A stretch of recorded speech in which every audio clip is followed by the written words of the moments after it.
Courtney, good morning to you. Hi. How are you? I'm alright. So where you from, Courtney? Montgomery County. Montgomery County? How old are you? 31. 31? Alright, pretty young. Yeah. Pretty young. Okay. How's your day going today? Good, bad? You don't know? It's like very, like, my anxiety is like to the roof. Crying, frustrated. Right. A lot. It's just been real stressful, huh? Emotional. Emotional today. Yeah. How long you been hanging out here in Kensington for? Since like 2021. 21. A year. Like a year and some change? Yeah. What brings you out here? I met somebody in rehab Okay. and things just like went bad. It went bad. Did the Yeah. person you met at rehab introduce you to Kensington or? Yeah. Yeah. So before rehab, was you coming out this way? No. No? How everything started out, you know, with the drugs and stuff like that. What's your drug of choice? It was powder, cocaine, Okay. weed. My mom had me on some Xannies. It's on and off. In and out of like my sobriety.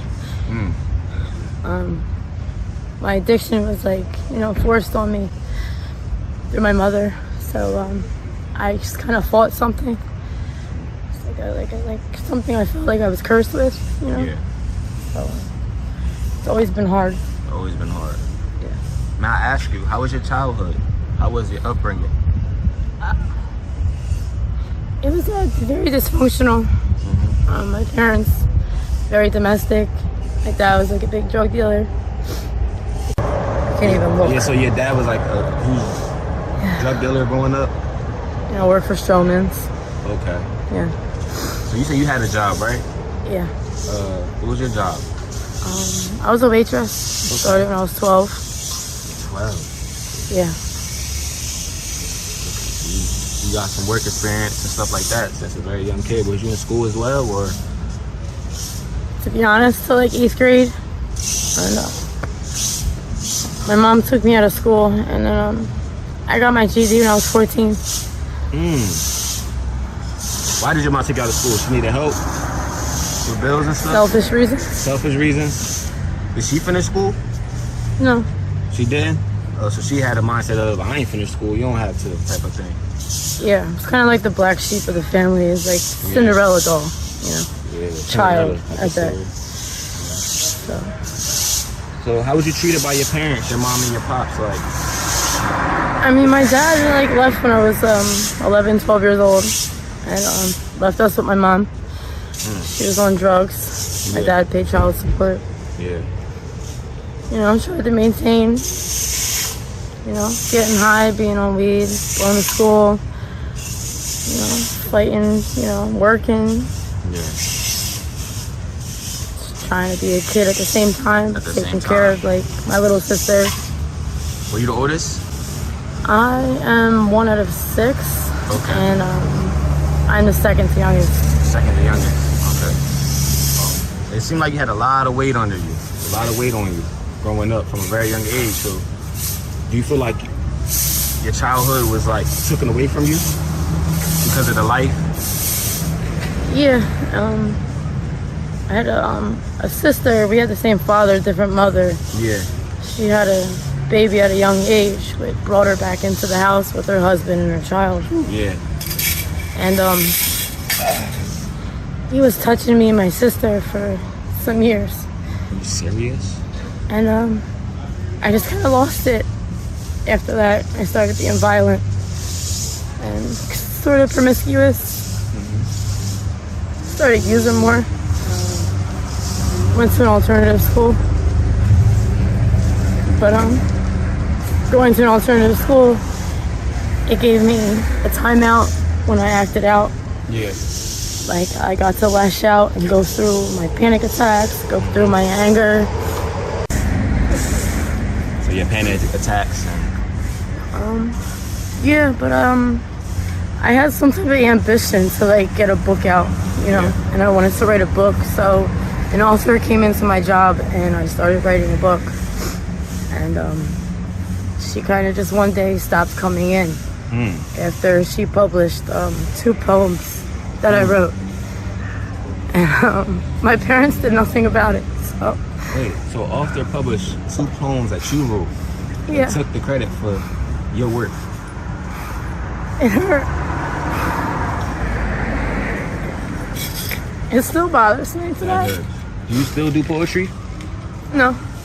I think you should get back into it. If you're talented enough for somebody like that to steal your work from you, I feel as though you should get back into poetry and try to push it. That could be an outlet out of, the lifestyle you're currently living right now. Yeah. So back to the addiction. What's your choices of drugs again? Now it's dope.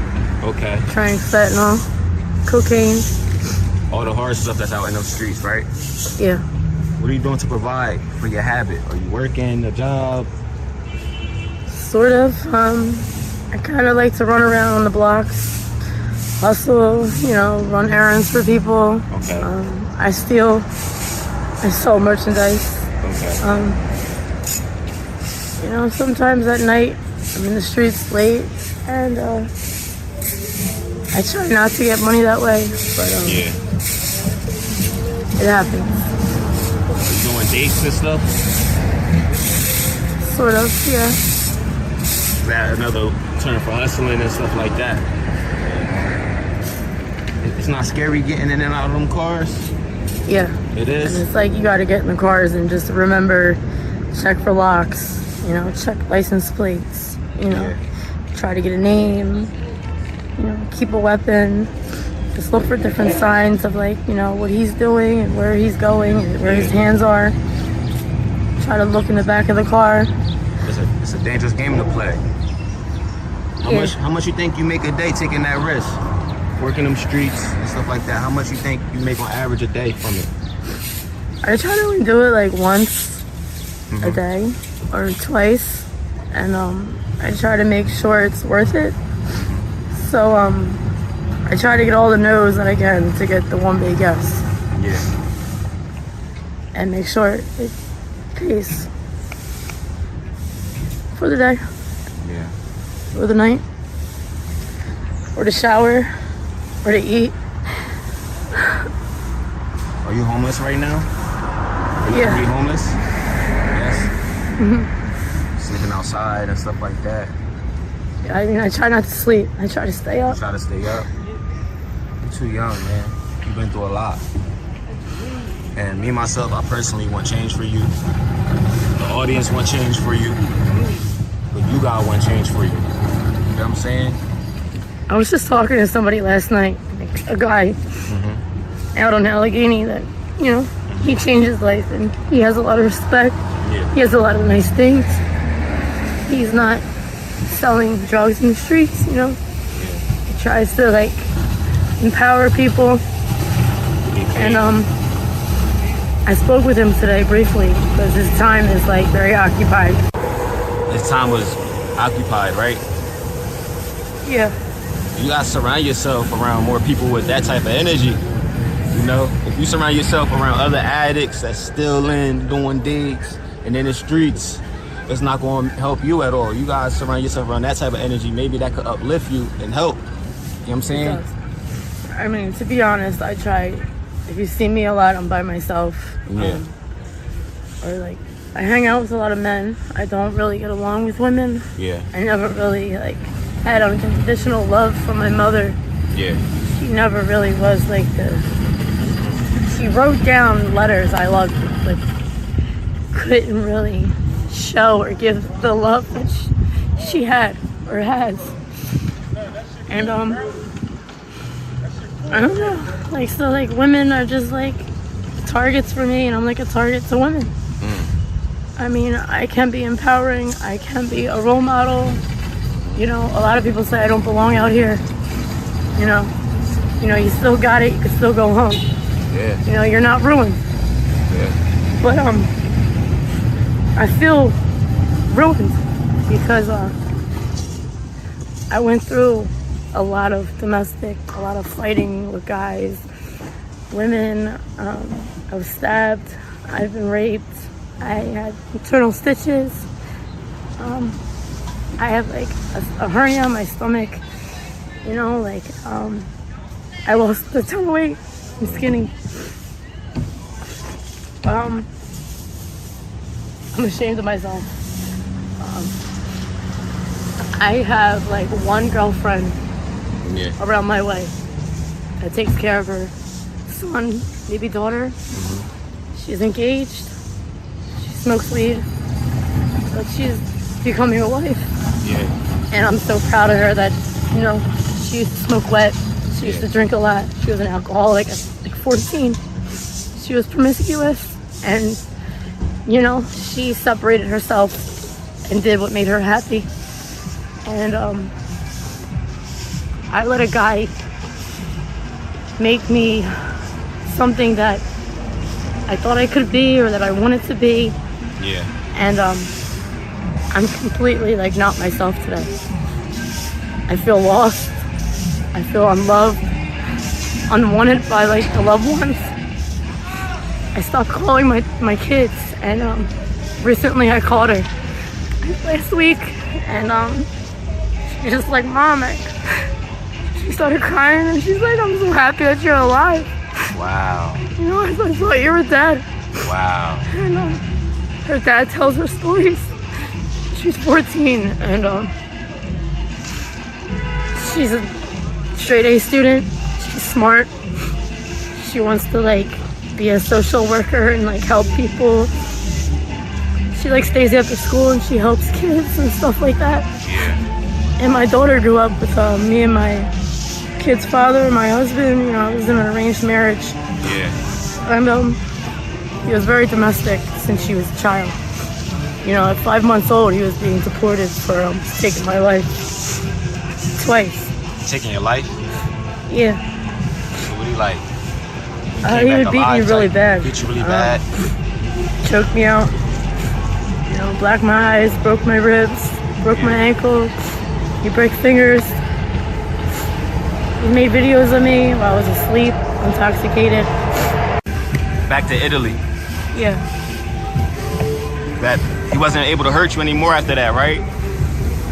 Yeah. I moved. I changed towns.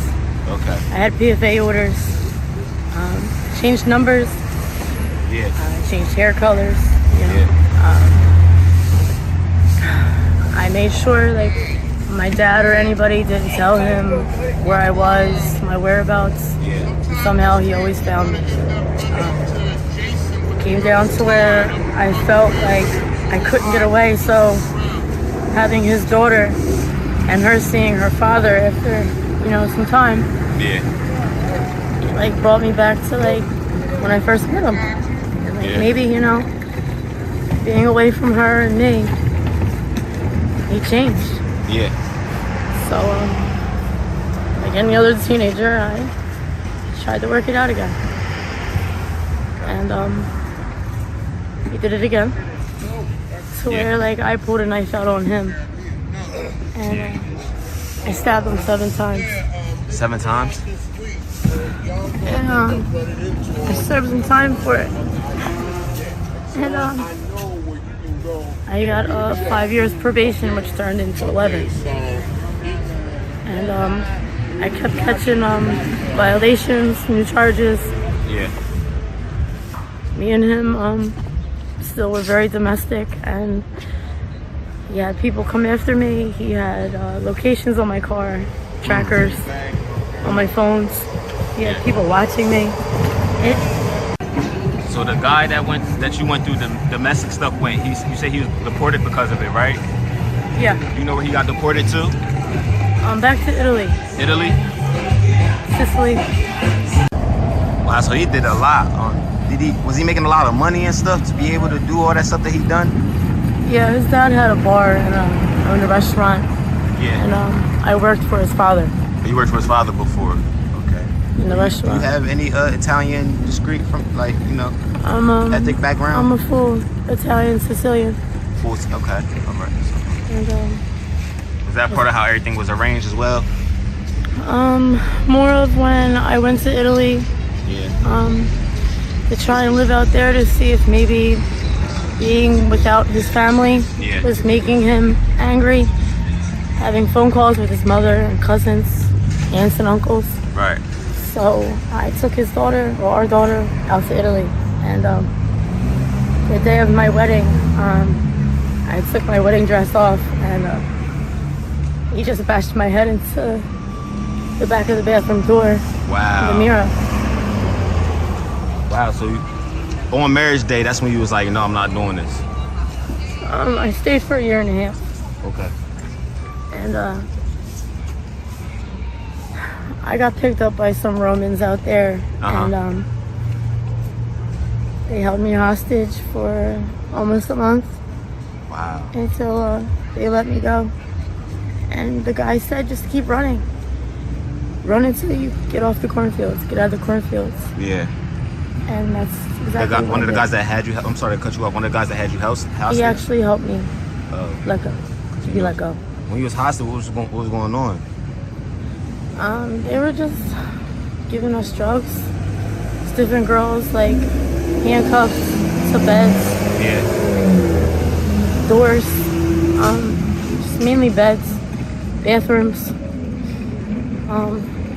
Dressing up, going out on like expensive dates. So were they like drugging y'all and raping y'all and stuff too? Yeah. Videotaping. Wow. So you've been through some stuff. A lot. What did the tattoos on your face represent? It's really like, to me, it's like the love of sin. Okay. And love of sin? Yeah. Try to love myself, love God. Just remember it. Embrace it. Right. You ever thought about writing a book about your life? Yeah. My daughter I think you should. Wants to write one when I complete my book. So as soon as I sober up. Please. You need you to sober up though. You got any resources to go get clean and clinics and stuff like that? Not that I've like kept in contact with. I kind of just been out in Kensington. All my friends, guy friends, are dead or in jail. So it's like 3 of us out here from my hometown. Everybody else that came out here, they didn't make it. They didn't make it. So your friends that were out here, there's like 3 of you guys, and they didn't make it. No, there's 3 of us left. 3 of y'all left. Oh, the rest didn't make it. Everybody else didn't make it. Is that a sign though? There's like 16 of us girls, just girls that are dead. I'm like 12 or 13, and like 7 months died. Yeah. Of overdose or infection. That don't scare you at all? It does. I think you should get up out of these streets, man. You got a daughter. I think you should push it. Push it. Change your circle. Maybe that'll help. You know what I mean? If you're around all these other addicts that don't want to change, you're not going to change. You're going to go with the flow. Please. That positive person that got clean and stuff, kick it with that person, you know? Them type of people. Yeah. Get your mind right. Mental. Are you religious? Yes. Get back into your religion more, praying more and stuff like that. Cause it's scary out here. One question I want to ask: are you scared to die out here? Well, I mean, everything's written. The only person I really do fear is God Himself, almost. Right. In a way, it's like a beautiful thing to think about. A beautiful person. Right. It's someone, man or woman. I don't know, but I just want it to be when I'm supposed to go. Absolutely. Not for somebody purposely coming up to me and hurting me when I'm supposed to be a gift or something else. Absolutely. I definitely gotta say your mind is still there. As our conversation goes on, I can tell that you're very smart, and I feel as though you just gotta put the actions forth. I feel like you know what to do. You just gotta put the actions forth to do it. You know what I'm saying? Yeah. You lost a lot of people out here. I just want you to describe Kensington in one word. just to let people know how Kensington is. One word describe Kensington. One word? Yes. Or just describe it. It's like shameless. It's like it's cold. It's lonely, but it's loud. Yeah. You know? And you could feel love out here, believe it or not. Right. You could feel love within the drugs and the money. Right. You could feel something in that person that is looking at you as something not equal to nothing. You know? It's like, it's almost like it gets to a point where you can see yourself outside yourself. Yeah. I don't know. It's scary. It can either make you or break you. It could actually like make you kind of feel like your life is over. Right. There's nothing else more than this. You can't come back. You know, like now you're a lowlife, you're a scumbag. There's nothing more to you. You know, no one's gonna ever want you. No one's gonna appreciate you, accept you. You know, you're not gonna be anything beautiful. You know what I mean? But you're as beautiful as you make yourself. And, you know, as a woman, I think a woman's mouth is her sharpest piece. And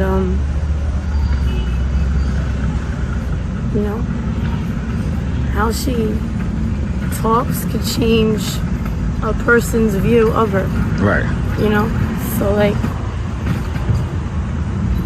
I don't know. I say find something within yourself, because there's nothing really out here. There's no love in the money. There's no love in the drugs. There's sometimes like people, they can't love you. They can't be your friend. You know, the drugs will always win. They always choose the drugs, but the dealer will always choose the money. Do you feel like you're a part of that roller coaster, choosing the drugs? Like you can't love it even if you want to because of the drugs? I really feel like all I know is this life. You said you feel like all you know is this life. You know, like a man disrespecting a woman, being degraded, you know, not thinking very much of myself, or, you know, a lot of these girls have so much more in them, and they have a lot of like unique things that they could give, you know what I mean? And I don't even know how to explain it. It's just like, it's so lost for words. Right. I don't really know. And my heart is like racing right now. I could tell you do poetry because you're real good with words. Your talent ain't shattered at all. Right. You know, as ugly as it can be, or as pretty as it can feel. Yeah. I just always try to like make things beautiful. Make Absolutely. somebody laugh. Absolutely. Make the ugly pretty. Make the ugly pretty. That's deep. So where do you see yourself in 6 months? Hopefully, well, I'm gonna be in school. Okay. All I right. wanna go to college. Get in there. I wanna have a spa. I wanna be an esthetician. I wanna, Okay. you know, do something with skincare. I like making people feel good, pretty, you know, important. You know, making like the $10 dress feel like $1 million. You know, a smile can change everything. You know what I mean? So I just think like if you're thinking that there's nothing else, give yourself another chance. From us having this conversation, you have goals. You have goals in life. I have a daughter. You have a daughter. And 2 sons. And 2 sons. You ain't got no choice but to get right. I'm not even gonna lie. Yeah. The easy way out is the drug life in these streets. Sometimes it's better to take the harder way out, and that's to get clean, get your goals on track, get back in your kids' life. You know what I'm saying? Because you've been through a lot, but you can overcome this. You just gotta be strong. Mentally, physically, and the heart, everything. You have to be strong and get up out these streets. And not dwell. And not dwell. You know what I'm saying? There's other ways to cope with stress, PTSD. Maybe consider a therapist or something, or just probably a good friend that you could talk to every day. You know what I'm saying? Or write, you know? Mm-hmm. Write, it may help. You feel me? But there's other ways to cope. You feel me? Because I don't want you to be a victim out here. No. Not at all. I always felt outcasted and different than everybody else. Like, I have something in me, whether it's a curse, a demon somebody put in me. It's something that I'm fighting. Right. And it's something that I am not letting take over me. Absolutely. From my life or away from my kids. Absolutely. God blessed me with an amazing, beautiful daughter who's so smart and funny and looks so much like me with green eyes. And I'm so proud of her. And I really am fighting hard today because of talking to her last week. It hurt. I think about our conversation every day. But I'm still out here. I have a birthday on Saturday, the 24th, and I'll be 32. Wow. And I spent too many years and days intoxicated, and I'm like losing my memory of yesterday, of like hours, of like last night, who I talked to, names. Like, it's literally like driving me outside myself. You know what I mean? Yeah. And I always felt I was cheated